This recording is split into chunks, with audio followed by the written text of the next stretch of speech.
Okay, and so we will have Patti Saylor, Dr. Bob Hawley, and Susan Denny. So, Ms. Saylor.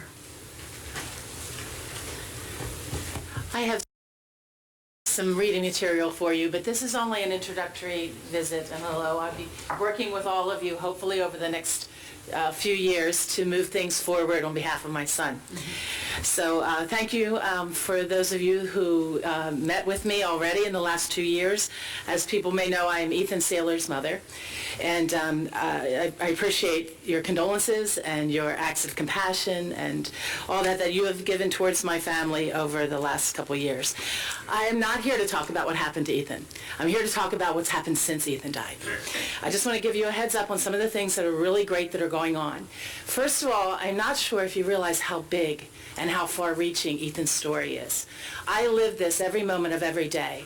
Every day I get communication from across the world, not from Frederick County, from the entire nation and the entire world, of how outraged people are in the disability community and the civil rights community, and how they would like to have things, their packets there for you. I'm sorry. And I don't expect you to look at those. Those are just things I'll give you later when we discuss things. So I want you to understand how big and far-reaching Ethan's story is.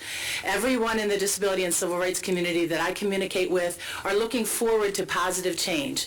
What can our legislators do to take us to the next step of inclusion and welcoming and safety for people with disabilities?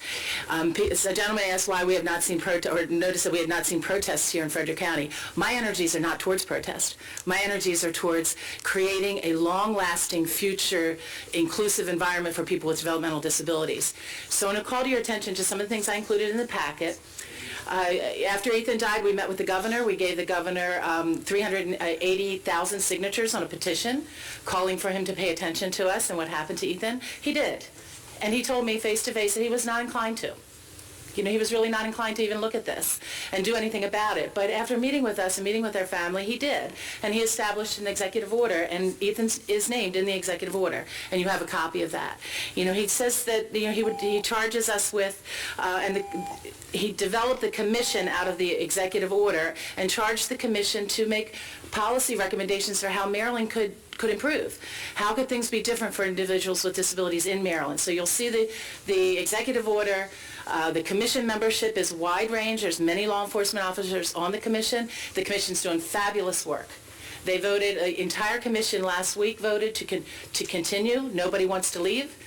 Everyone is involved. So you'll see the annual report, which was Ethan's birthday last year, is in your packet of what the commission's work was. You'll see the report that they just sent to the governor last week with some recommendations. Now the commission knows, and I know, that this is the beginning of a long process. We're not expecting that you fix the problem this session. But I'm just here to let you know the work is really monumental. The governor wanted this to be far-reaching, to be a model for the rest of the country. The commission wants that. There are national representatives on the commission. And we continue to work very closely with law enforcement in Maryland. Unfortunately, we have not gained the support or interest of any law enforcement in Frederick County.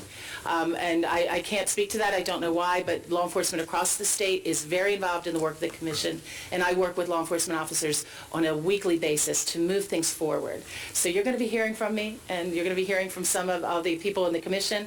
We do meet with the governor-elect shortly. My family does, and then the commission does.